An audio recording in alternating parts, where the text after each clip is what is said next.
राजीव दीक्षित जी का जो भारत स्वाभिमान की जो शुरुआत हुई थी, उसमें उन्होंने हजारों युवाओं से आह्वान किया था कि जो देश के लिए अपना सब कुछ छोड़ सकते हैं वो यहाँ पर आ जाएं। तो उस समय 6000 युवा जो है भारत से गए थे वहाँ पर, और उसमें से 120 का सिलेक्शन हुआ था और 18 प्रकार के हमारे इंटरव्यू हुए थे। और ईश्वर ने शायद मुझे ऐसे पुण्य आत्मा के साथ रहने का मौका मिला और उसमें मेरा सिलेक्शन हुआ, और 120 में ये पूरी योजना जो राजीव भाई की थी उसमें मुझे काम करने का जो है मौका मिला। और आज मुझे फिर से वो चीज़ अनुभव हो रही है, क्योंकि राजीव जी के जाने के बाद यहाँ एक भाई एलोपैथी के बारे में बता रहे थे, शायद सामने बैठे हैं, कि वो करते हैं, लेकिन उनके मन में पीड़ा है कि मैं एलोपैथी कर तो रहा हूँ, मुझे परिवार चलाना है, अपना घर देखना है, लेकिन फिर भी इस विचार के लिए वो इतना उनके अंदर समर्पण है। कुछ यहाँ भाई बैठे पीछे बातें कर रहे थे कि फ़ोटो मत लेना जी हमारी, क्योंकि हम थोड़ा सरकारी काम में हैं। तो मतलब अब मुझे ये समझ में आ गया कि अब इस अभियान को कोई रोक नहीं सकता। इस अभियान को शायद दुनिया की सारी ताकतें इकट्ठी हो जाए ना, लेकिन जो सच की लड़ाई है ना, उसको कोई रोक नहीं सकता। अपने आप को कांटों पे रखने के बाद भी इस पवित्र अभियान के लिए करने को तैयार हैं। तो और मतलब ऐसा जो ये अभियान है, तो राजीव जी के विचारों को लेकर के उन्होंने जो कहा था कि पूरे व्यवस्था परिवर्तन जो है करनी पड़ेगी सत्ता परिवर्तन के बाद, और आज मेरा भी बड़ा सौभाग्य है कि मैं यहाँ पर पहुँचा। और डॉक्टर बल्हारा जी, ईश्वर ने इनको निमित्त बनाया है ये संगठित करने का, तो मैं तो सच में बहुत बहुत साधुवाद हूँ भाई सुशील जी का, डॉक्टर साहब अपने वकील साहब जी का, सुनील जी का, जिनको भी मैं जानता हूँ। लेकिन थोड़ी सी और बात मैं कहना चाहूँगा कि पिछले कई वर्षों की यात्रा में मुझे भारत के अलग अलग कोने में जाने का मौका मिला, गरीबी अमीरी सबको बहुत नज़दीकी से देखने का मिला कि लोग जो हैं मतलब इतने दर्द में तड़प रहे हैं, लेकिन उनको कोई पूछने वाला नहीं है। और ये फिर से जो ये जो लड़ाई फिर से शुरू की गई है, ये जनता सरकार मोर्चा ने जो ये बीड़ा उठाया है, मैं इनके साथ तन मन और धन से जो है इसमें 24 घंटे इनके लिए उपस्थित हूँ। और जो मैं अभी के लिए काम मैंने जिम्मेदारी ली है, जो मैं कर रहा हूँ, पूरे भारतवर्ष में स्वदेशी मेलों के माध्यम से जो भी ग्राम उद्योग पे, छोटे छोटे उद्योगों पे काम कर रहे हैं, उनको रोज़गार देने का जो है हम आगे काम कर रहे हैं। और आने वाले समय में, क्योंकि जनता सरकार मोर्चा को भी अर्थ की बहुत ज़रूरत रहेगी, तो मेरे दिमाग में जितनी भी चीज़ें मैं समझ पाया हूँ, उन मेलों के माध्यम से एक बहुत बड़े कॉन्सेप्ट को लेकर के जितना भी अर्थ वहाँ से अर्जित किया जाएगा वो इस जनता सरकार मोर्चा के लिए समर्पित रहेगा। और आने वाले राजीव भाई की जो पुण्यतिथि है, उसमें मैं चाहता हूँ कि या तो जनता सरकार मोर्चा कुछ निर्णय ले, क्योंकि वो भारतीय जो तिथि है वो 18 नवंबर को आने वाली है इस बार। पिछली बार भी भारतीय तिथि पे हमने सुनाम में मेला किया था। तो उस दिन जो है कुछ एक बड़ी योजना, कोई एक बड़ा ऐलान जो है अगर किया जाए तो वो रहेगा। तो ज़्यादा शब्द ना लेकर के उन्होंने अपना परिचय दिया, थोड़ा दिया। एक क्लिप देखी होगी आप लोगों ने राजीव दीक्षित जी की, और वो हिसार की है शायद। वो ये कह रहे हैं कि भी मैं एक स्टेशन पे खड़ा था और एक माँ बेटी बात करते हुए दिखी, पता चला कि वो तो तात्या टोपे के परिवार की है, महारानी के, झांसी की रानी के परिवार की है। और ये हालत सुन के आप कभी भी उस वीडियो को सुनोगे तो अंदर से मतलब अपने आप आंखें भर के आती हैं कि ये हालत भी है। ऐसे दर्द से निकले हुए एक भाई हैं जो पिछले 11-12 साल से एक ही लय में और शायद इन्हीं लोगों की खोज में वो घूम रहे हैं। एक बात। दूसरी बात ये कि ये सौभाग्य होता है कि जो कोई पुरोधा, जिसको आम समाज अवतार कह के नकार देता है, जो पुरोधा पैदा होता है सदियों में, और वो किसी भाई के ऊपर हाथ रख देते, बड़ी किस्मत की बात है। ये भाई बताते हैं कि मेरा नाम आनंद था, और राजीव जी कह देते हैं हैप्पी। बोले हैप्पी था मेरा नाम, और राजीव भाई कहते भाई ये तो अंग्रेजी नाम है, कोई मतलब है? बोले जी फिर, बोले आनंद रखो। और पिछले 12 साल से ये भाई आनंद की पहचान के साथ राजीव जी को लिए देश भर घूम रहे हैं। और ये जो जुनून है, ये जो दर्द है, इनकी आंखों में मैं थोड़ी देर पहले भी देख रहा था, ये कह रहे थे कि आज दशक के बाद एक थोड़ी संतुष्टि मिली है कि जो दर्द लेके वो आत्मा चली गई, शायद दोबारा से उनका वो विचार खड़ा हो गया। तो इस भाई के लिए एक बार स्पेशल तालियां हो इनके लंबे संघर्ष के लिए। धन्यवाद। रह रहे गणे गणे रह रहे भाई। मेरा नाम सुनील शर्मा है, गांव सालवन, जिला करनाल। जितना मैंने भाई के बारे में बोला है उनमें से एक चीज को हटा के वो ये है कि भाई राजीव जी से फेस टू फेस नहीं मिले, बाकी मेरा भी दर्द वही है, लगभग दशक से ऊपर हो गया है। आप एक शब्द सुनते हो, व्यवस्था व्यवस्था व्यवस्था, ये शब्द है बड़ा खतरनाक। लेकिन व्यवस्था तब है जब जीवन का हर एक पहलू आपके अनुसार आपको सुख देने वाला है। अगर ये व्यवस्था है तो आज अगर हम अपने चारों तरफ देखें, परखें कि क्या व्यवस्था है आपके खान पान में, आपके स्वास्थ्य में, आपके परिवार में, आपके समाज में, आपके देश में, आर्थिक तौर पे, खेती के तौर पे, किसी भी तरीके से आप जाइए तो क्या व्यवस्था है? यानी क्या हर जगह संतुष्टि है? और अगर संतुष्टि नहीं है तो फिर व्यवस्था कहां है? फिर तो अव्यवस्था है। मैं जब भी ये जो वर्तमान तंत्र जो चल रहा है, सिस्टम जो चल रहा है, इसको कभी व्यवस्था का नाम देने का मन ही नहीं करता, ये तो अव्यवस्था है। और जब भी कोई भी तंत्र अव्यवस्थित है तो फिर उसमें लंबा जीवन यापन कभी भी संभव नहीं है। क्योंकि जब जब जीवन के किसी भी क्षेत्र में अव्यवस्था होगी या असंतुलन होगा, वो पूरी तरह आपके विनाश का कारण बनेगा। इससे ज्यादा बड़ी और इससे छोटी बात कुछ है ही नहीं। तो जब अव्यवस्था है और इस अव्यवस्था को हम पिछले सैकड़ों साल से देख रहे हैं, परख रहे हैं, तो उस अव्यवस्था में एक नाम आता है जिसको हर किसी के चेहरे पे या हर किसी के दिमाग में हम सुन लेते हैं, भगत सिंह जैसे लोगों का। लेकिन ऐसे बहुत से लोग हैं जो भगत सिंह को उठाए फिरते, लेकिन सुना किसी ने भी नहीं और समझा किसी ने भी नहीं। जो आज न्यू वर्ल्ड ऑर्डर की जो बात हो रही है या इस अव्यवस्था से त्रस्त लोग इसको बदलने की बात कर रहे हैं, वो बात लगभग एक सदी पहले भगत सिंह किया करते थे। एकदम वही बात जो आज हमें करनी पड़ रही है। फिर किसी भी पहलू को आप लो और उस पहलू में एक बात आती है, जैसे एक अपने क्रांतिकारी हुए पंडित राम प्रसाद बिस्मिल, जब उनको फांसी हुई वो एक बात कह के गए कि अच्छा होता 10 से 12 साल की सशस्त्र क्रांति के बाद जब मैं फांसी के फंदे पे खड़ा हूं तो चंद लोग मेरे सामने हैं, इससे अच्छा ये होता कि मैं शस्त्र रख के और वैचारिक क्रांति करता। तो जो पूर्वजों ने गलतियां की हैं या पूर्वजों से कुछ कमियां रह गई होंगी, उनसे सीख के एक नए रास्ते पर कदम बढ़ाने होंगे। और इस कदम को, अगर इस रास्ते को देखें तो वो राजीव जी कहते हैं कि विचार डालते चलो, देवेंद्र जी कहते हैं बीज डालते चलो। जैसे शिक्षा की बात करते, बोला कि 10 साल पहले जिसके बच्चे के बारे में मैंने बताया था तब तो उसको समझ आया नहीं, आज वो कहता है यार देवेंद्र ठीक ही कह रहा था। अब वो बीज जो विचार का वो 10 साल पहले पड़ा था, आज वो फुटाव में है। और इसको बहुत कम शब्दों में राजीव जी कहते थे कि walk walk walk and talk talk talk.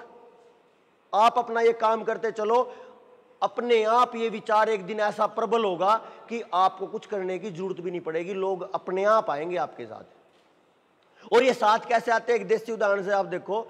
अभी हम गाड़ी से आ रहे थे और रास्ते में 2 महिलाएं थी, वो एक चुंबक पे और एक रस्सी बांध के ऐसे घसीटती जा रही थी।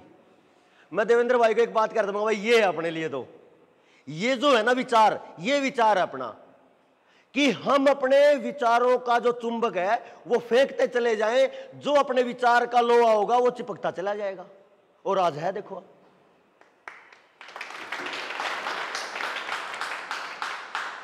केवल एक शर्त के साथ कि आपका मनोबल कितना ऊंचा है, आपका विचार कितना मजबूत है।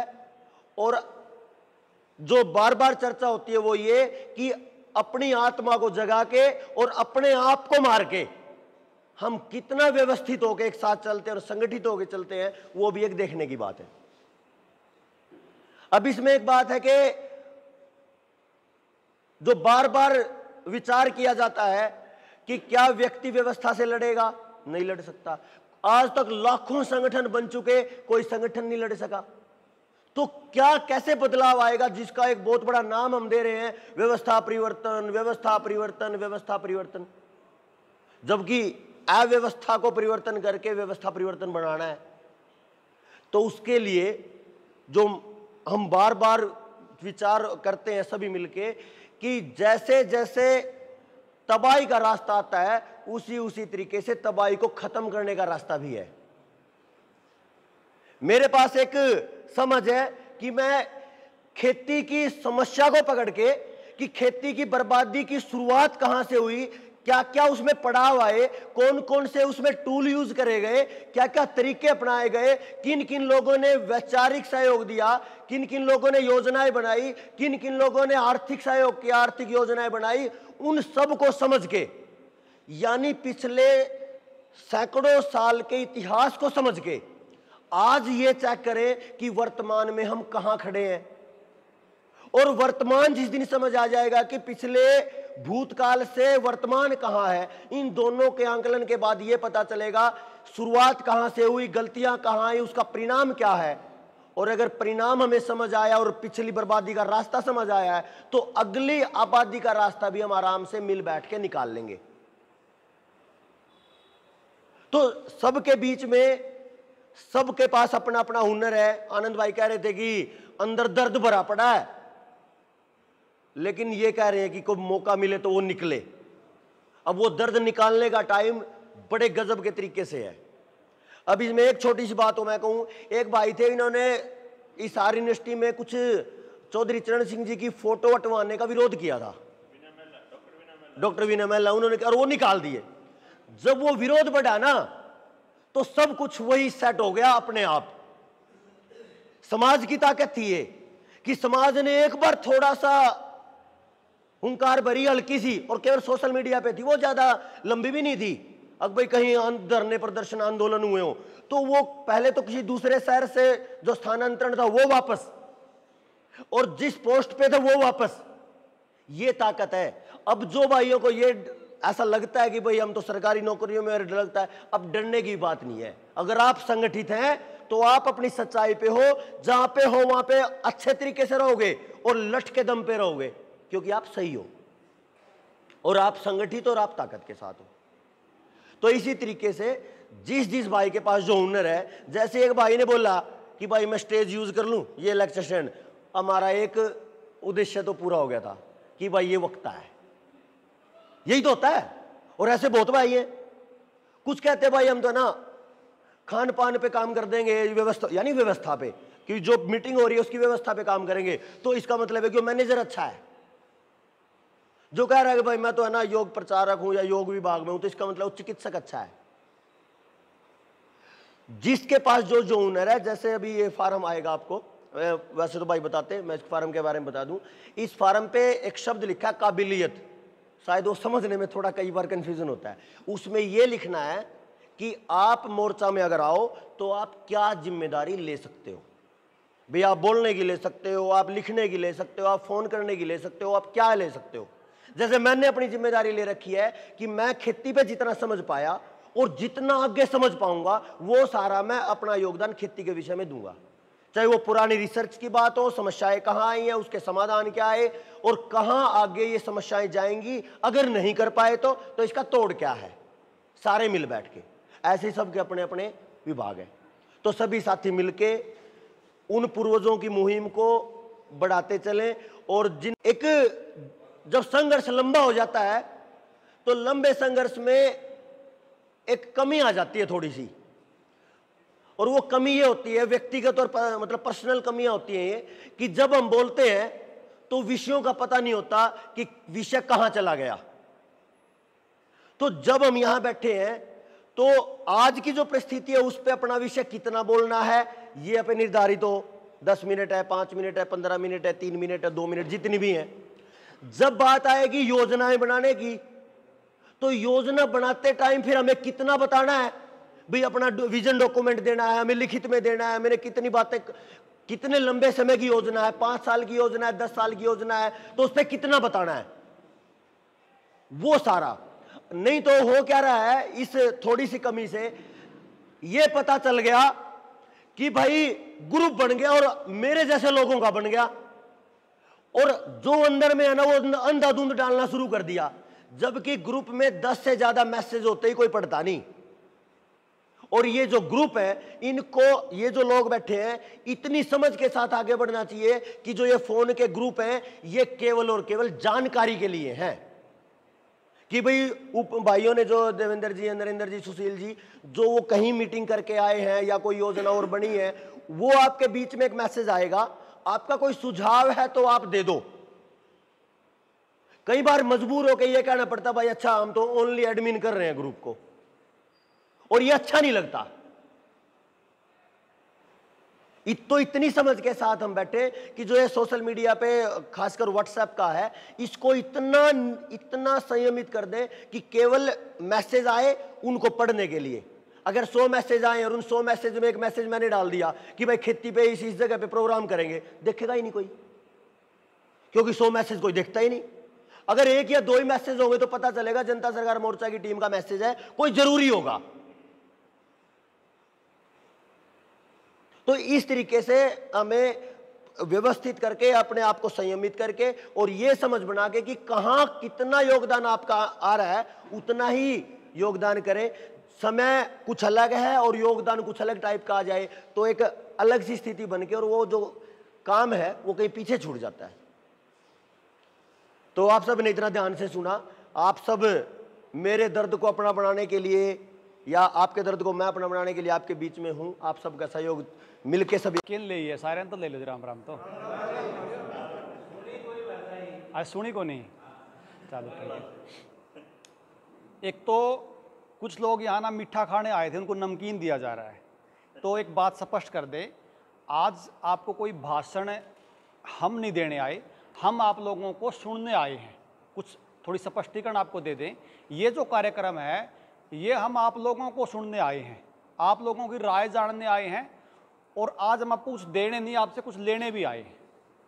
तो आज हम, अगर कोई देवेंद्र भाई अगर आपने इनको चीट करके बुलाया है कि मैं आ रहा हूँ और आपको भाषण दूंगा, तो ऐसा मेरे हिसाब से गलत आपने किया है, ऐसा कुछ हुआ है। तो आज जो ये कार्यक्रम है, ये एक तो जो जनता सरकार मोर्चा के 3 जिले हैं, हिसार, सिरसा और फतेहाबाद, एक तो उन साथियों का आपस में परिचय कराने के लिए आप लोगों को बुलाया गया है, एक बात।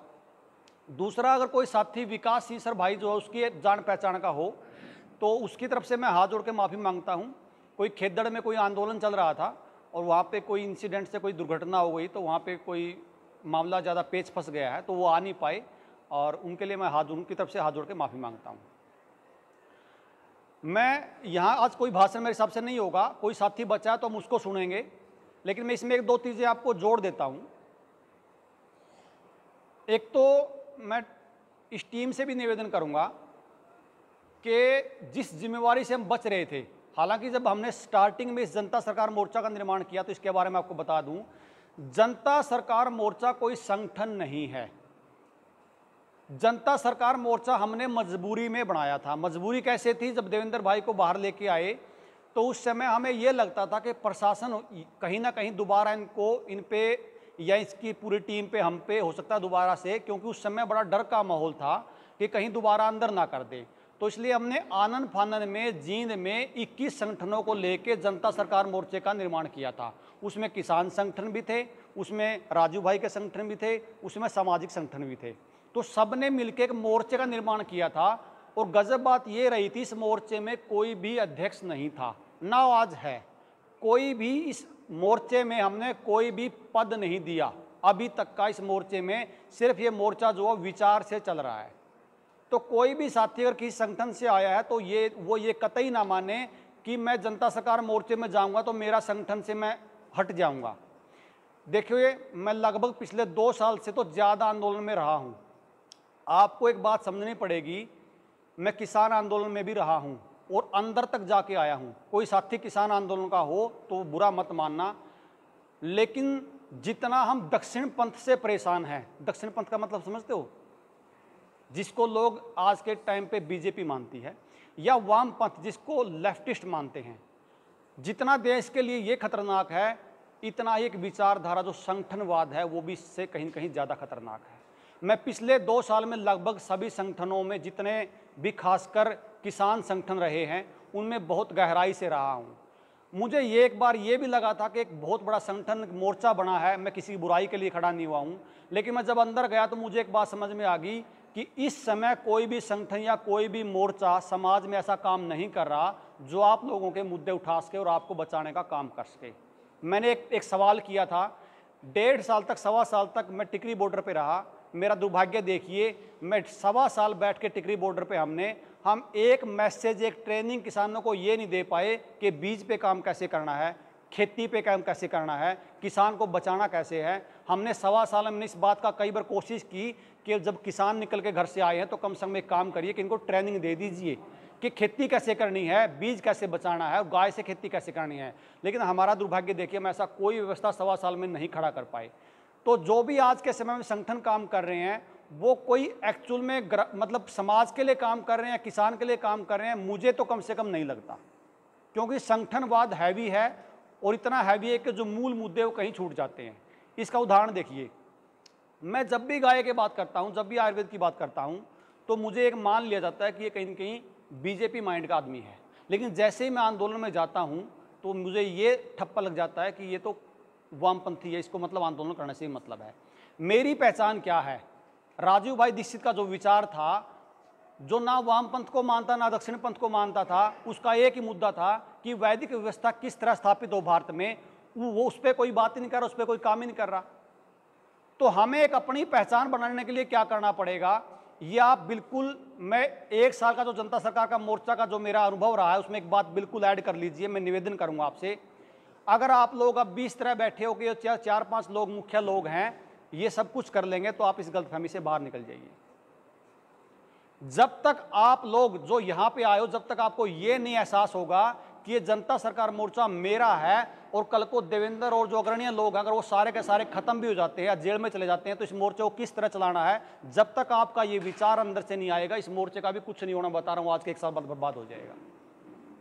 आप लोग कितनी अग्रणी भूमिका में आते हो, आप लोग लड़ाई के लिए कितना तैयार हो, आप लोग कितना सीखते हो।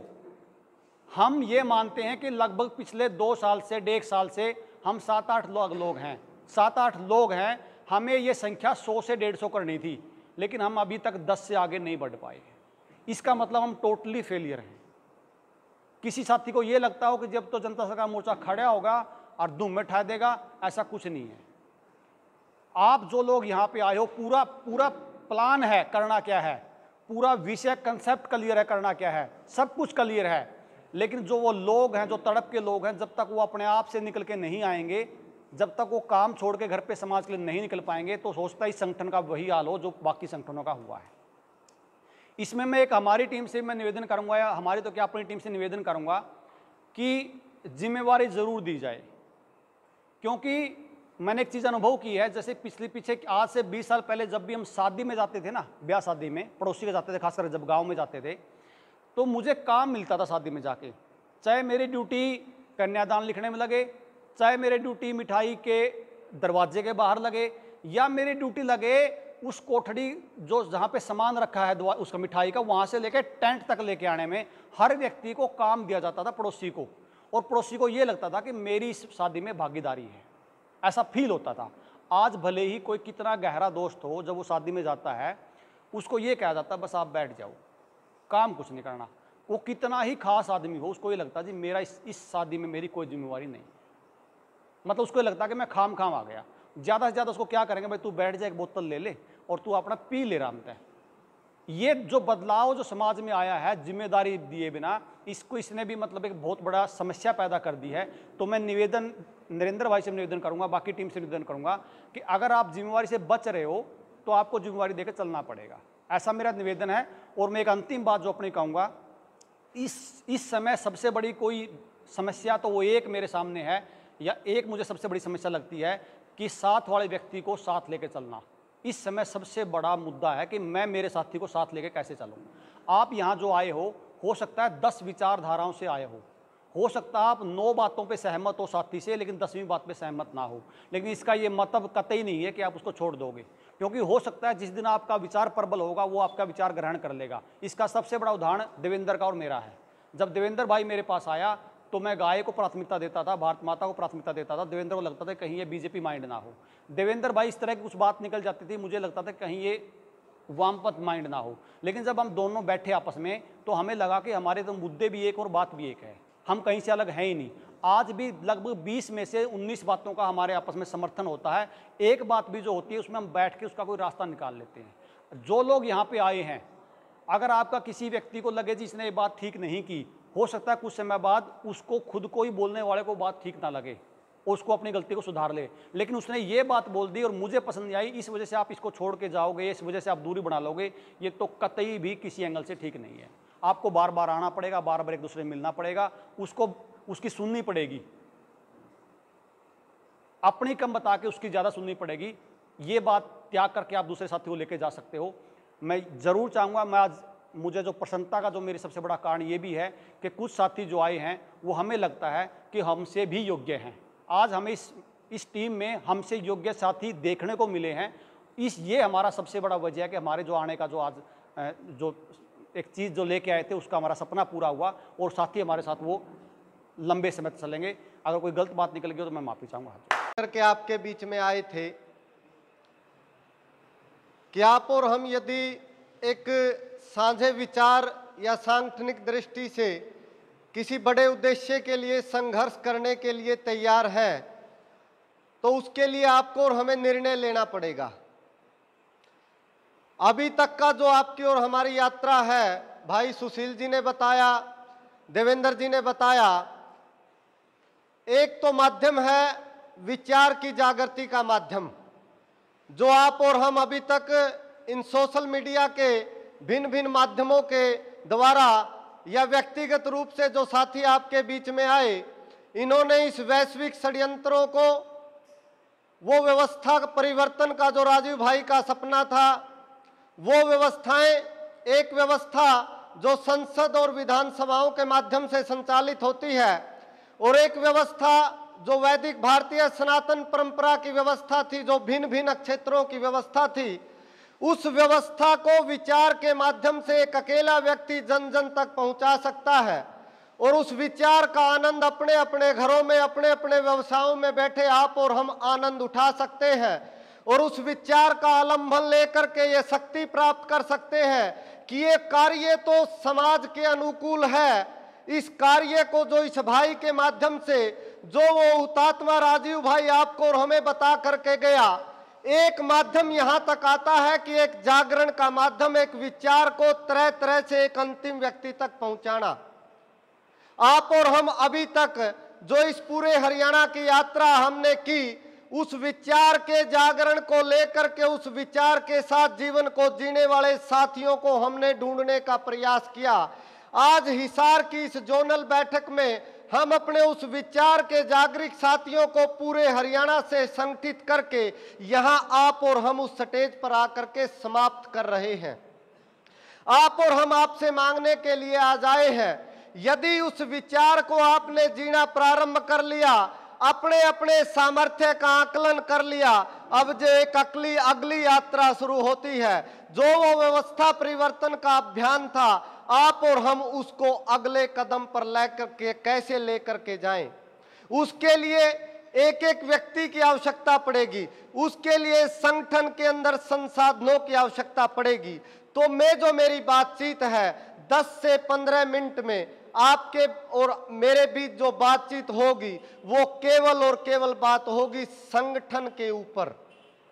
यदि आप और हम उस व्यवस्था परिवर्तन को साकार करना चाहते हैं, यदि आप और हम उन आजादी के मतवालों के सपनों को साकार करना चाहते हैं, आपको और हमें आहुति डालनी पड़ेगी। आहुति डालनी पड़ेगी कष्टों की, आहुति डालनी पड़ेगी संकटों की, आहुति डालनी पड़ेगी अपने अपने परिवार का पोषण करने के लिए जो जिम्मेवारियां आपको और मुझे मिली है। उन जिम्मेवारियों में से एक हिस्सा, एक जो आप और हम उचित मानते हैं, इन साथियों की जो ताकत आपने बढ़ानी है वो आहुति आपको डालनी पड़ेगी।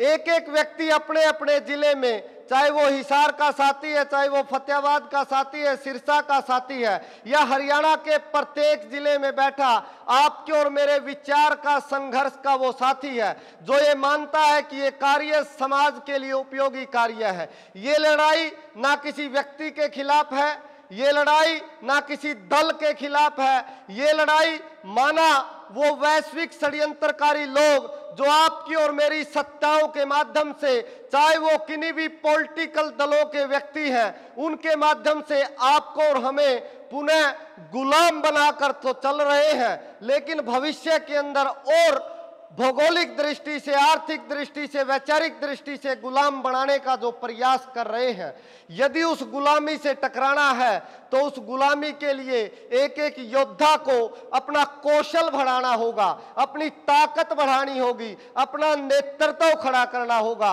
वो नेतृत्व भौगोलिक दृष्टि से एक जिले के प्रत्येक गांव में बैठा एक एक ऐसा सोचने वाला साथी, जो आप अपना सहारा बनाना चाहते हैं, जो आप अपनी ताकत बनाना चाहते हैं, तो वो एक टीम बना करके, एक संगठन की योजना बना करके आप उन साथियों तक पहुंचोगे। पूरे हरियाणा से आकर के आपके बीच में कोई साथी कार्य नहीं कर सकता। इस कार्य को आपको करना होगा और उस कार्य को करने के लिए संसाधनों की आवश्यकता पड़ेगी। उस कार्य को करने के लिए एक एक व्यक्ति को प्रत्येक विषय में निपुणता प्राप्त करनी पड़ेगी। आपको और हमें राजीव भाई ने वो इतना ज्ञान दे करके गए हैं, यदि उसको सुन करके आप अपने अपने विचार की तड़प के लोगों तक पहुंच करके उनको संगठित कर जाएंगे, तो जो हमारे से पहले कई बुजुर्गों ने, कई साथियों ने जो अपने अपने सुझाव रखे कि जनता सरकार मोर्चा के माध्यम से आप और हम करना क्या चाहते हैं, जब आप ये तय कर लेंगे कि हम इस व्यवस्था परिवर्तन के अभियान को आगे लेकर के चल रहे हैं, ये जो कार्य है, ये जो निर्णय है, ये स्टेप बाय स्टेप तय किए जाएंगे। आप और हम पूरे विजन के साथ, पूरे आइडिया के साथ, सब कल्पनाओं में, वर्तमान में जो हम आपसे बात कर रहे हैं ये कल्पनाओं में बात है, लेकिन जब आगे आगे हम बढ़ेंगे तो एक एक विजन, एक एक डॉक्यूमेंट्री प्रूफ आपके साथ साझा करेंगे कि वर्तमान तंत्र के माध्यम से यदि आप चाहें तो वर्तमान के जो पॉलिटिकल लोग यदि ईमानदारी से इस अतीत के गौरव को, चाहे वो खेती का गौरव था, चाहे वो चिकित्सा का गौरव था, चाहे वो शिक्षा का गौरव था, उस गौरव को यहाँ स्थापित कर सकते हैं। समस्याएं बहुत हैं, लेकिन आपको और हमें चिंतन करना है समाधान के ऊपर। जब आप गांव-गांव जाएंगे तो आपके पास वो भंडार आपको लेकर के चलना पड़ेगा। तो संसाधनों को एकत्रित करते हुए, अपनी अपनी काबिलियत बढ़ाते हुए, तन मन धन, तीन चीजों की आहुति इसके अंदर डलेगी। जिन साथियों के पास धन की व्यवस्थाएं हैं वो समय नहीं दे सकते, तो आप उनको अपने संकल्प को साझा करिएगा, और जो धन गांव-गांव जाने के लिए लगेगा, उन साथियों को संगठित करने के लिए लगेगा, वो आपकी मदद करेंगे। किसी साथी के पास कार्यालय होगा जहां बैठ करके आप अपनी योजना बना सको, आप अपने इस पूरे हिसार के समाज को, उस समाज के अनुरूप जो आपका पीड़ा है, आपका संघर्ष है, उसको बता सको, उससे कार्यालय की मदद लेनी पड़ेगी। आपको जिस एक साथी के पास समय नहीं है वो आपको साधन दे सकता है कि आप मेरे साधन से हिसार के प्रत्येक गांव में जाकर के उन ऊर्जावान साथियों से मिल सकते हैं।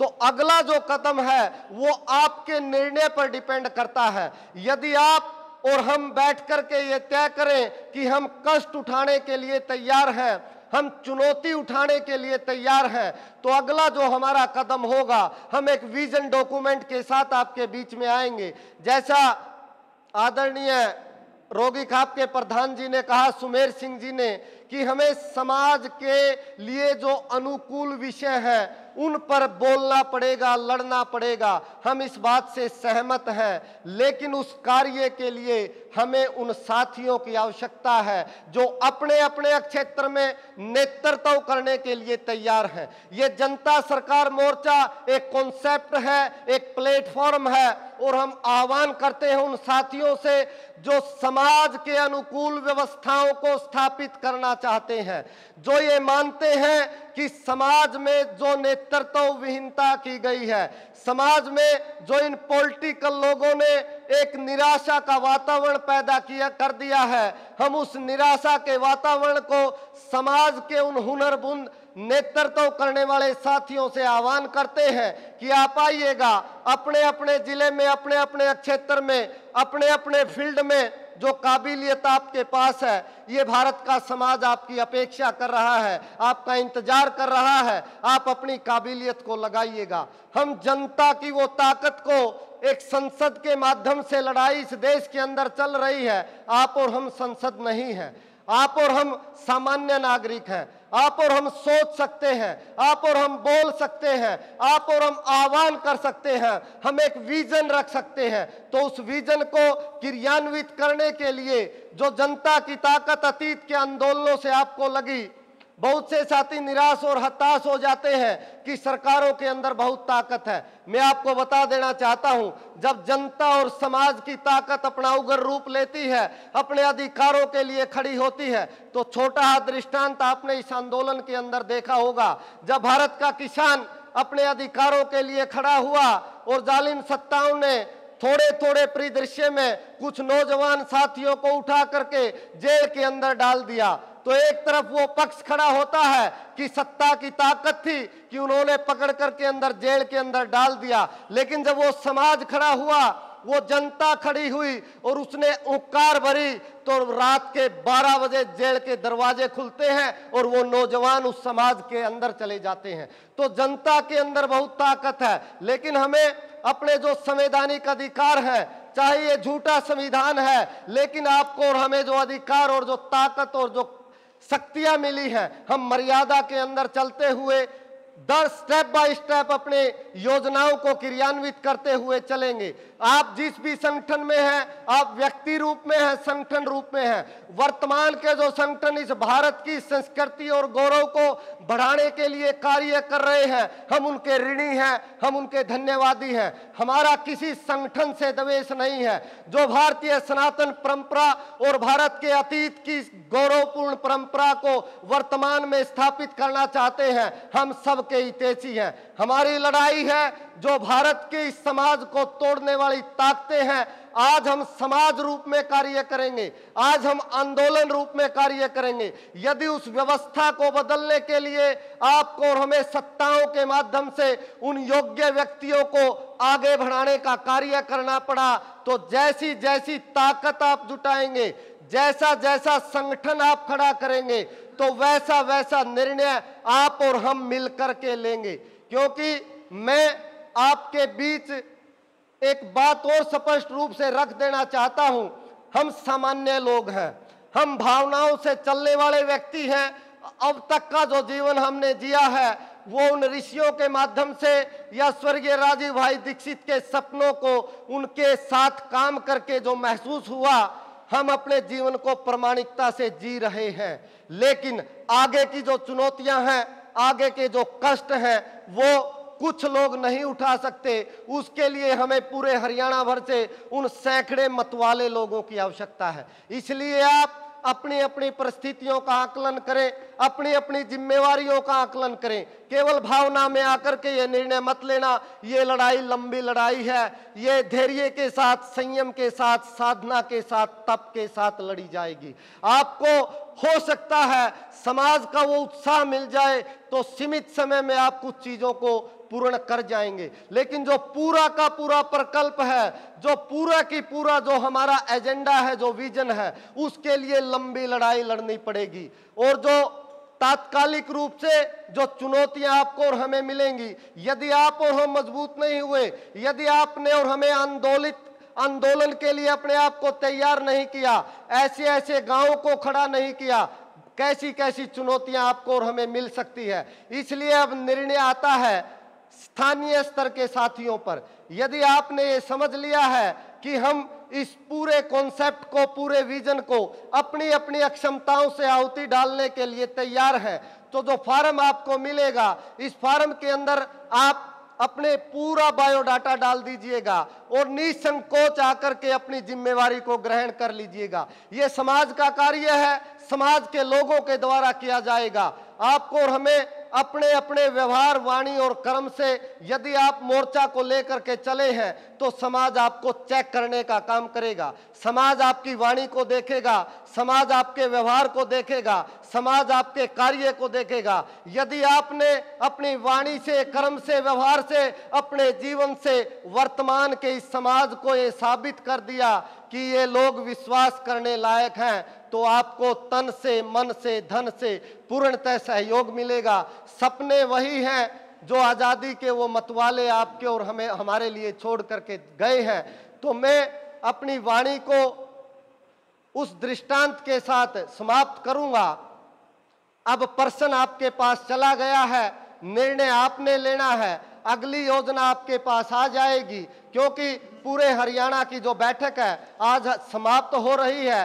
प्रथम चरण में हम जो चाहते थे हमें उससे ज्यादा मिला है। हम आपको विश्वास दिला सकते हैं कि पूरे हरियाणा के जिन 22 जिलों में हम गए थे, आप जैसे ऐसे सैकड़ों क्रांतिकारी मिले हैं, जिनके पास पवित्र भावनाएं भी हैं, जिनके पास अखंड प्रचंड पुरुषार्थ करने का संकल्प भी है और जो पवित्रता के साथ अपने जीवन को जी रहे हैं। तो ये आपके लिए एक शुभ संकेत है। अगली जो योजना होगी, अगला जो ट्रेनिंग का प्रोग्राम चलेगा, आप में से प्रत्येक जिले में से जो टोली बनेगी, उस टोली को चाहे जो वो मीडिया का प्रबंधन है, चाहे वे विषयों को रखने की बात है, चाहे पूरे संकल्प को साझा करने की बात है, तो एक एक साथी बौद्धिक रूप से भी, प्रबंधन की दृष्टि से भी हम ये चाहते हैं नेतृत्व के लिए जो सारे गुण हैं हमारे एक एक योद्धा के अंदर आए। क्योंकि जब आप व्यवस्थाओं से टकराने चलेंगे तो आपको अपने स्तर पर निर्णय लेने पड़ेंगे। तो मैं वो दृष्टांत जो आपके और हमारे लिए उपयोगी है वो साझा करना चाहता हूँ। भगवान राम जिस प्रसंग से भगवान कहलाए, जब विश्वामित्र जी भगवान राम को अपने यज्ञ की पूर्ण आहुति के लिए लेने के लिए महाराज दशरथ के पास अयोध्या आते हैं, उनको जब ये मालूम पड़ा, जब वो दानव, वो राक्षस उन ऋषियों के, उन देवताओं के यज्ञों में विघ्न डालते थे, तो उन्होंने ये महसूस किया। तो वो जब अयोध्या नगरी जाते हैं तो पूरा जो प्रसंग वहां चलता है उसको विस्तार में न ले जा करके, जब श्री राम को ये पता चलता है कि मेरे जीवन का निर्णय होने वाला है, मेरे को निमित्त बनाने का अभियान शुरू होने वाला है और एक ऋषि मुझे लेने के लिए आए हैं, तो उनको स्वयं में ये लगा कि मेरे अंदर वो सामर्थ्य उस परमपिता परमात्मा ने दिया है और मुझे निमित्त बनाने का जो अवसर विश्वामित्र जी ने दिया है। जब श्री राम के सामने उस अयोध्या नगरी के राजा के द्वारा यह प्रस्ताव दे दिया जाता है कि आपको एक बड़े उद्देश्य के लिए चुन लिया गया है, जो इस मेरे पास सेना है, जो अस्त्र है, ये शस्त्र है, उन राक्षसों से लड़ने के लिए ये तुम्हारी मदद करेंगे, आप इनमें से जितना चाहो ले जा सकते हो। लेकिन भगवान श्री राम ने महाराज जी को प्रणाम करते हुए ये कहा कि ठीक है, आपका मेरे को ये चीजें देना एक पुत्र की दृष्टि से मैं मान सकता हूं कि आपको शायद ये खतरा होगा कि आपके पुत्र के जीवन की रक्षा हो जाएगी, इसलिए आप मुझे आग्रह कर रहे हैं। लेकिन मैं निवेदन पूर्वक आपको शीश झुकाते हुए मना कर रहा हूं, मुझे क्षमा कर दीजिएगा पिताजी महाराज। मेरी जो लड़ाई है वो दानवों और राक्षसों के खिलाफ लड़ाई है, मेरी जो लड़ाई है उन ऋषियों के यज्ञ को पूर्ण करने की लड़ाई है। इसलिए इस लड़ाई के जो सैनिक होंगे, इस लड़ाई के जो अस्त्र होंगे, इस लड़ाई के जो शस्त्र होंगे, उन सामान्य नागरिकों को मैं योद्धा बना करके यदि लड़ाई को लड़ूंगा तो मुझे संतुष्टि मिलेगी कि मैंने उस दानवी ताकतों के खिलाफ उन सामान्य लोगों को खड़ा करके लड़ाई लड़ी। तो वो प्रसंग मुझे आपको और मेरी इस लड़ाई में फिट बैठता हुआ नजर आ रहा है। आप और हम सामान्य लोग हैं, मध्यम वर्ग के अंदर जीवन यापन करने वाले लोग हैं। बहुत से साथियों के पास पारिवारिक जिम्मेवारियां भी होंगी, इसलिए केवल भावनाओं में आकर के आप इस मोर्चे की लड़ाई में शामिल मत होना। थोड़े थोड़े संसाधनों को संचित करते हुए, इस समाज के लोगों से लेते हुए इस लड़ाई को लड़ना है। चुनौतियां और संकट आ सकते हैं, एक बार मरना बहुत आसान है।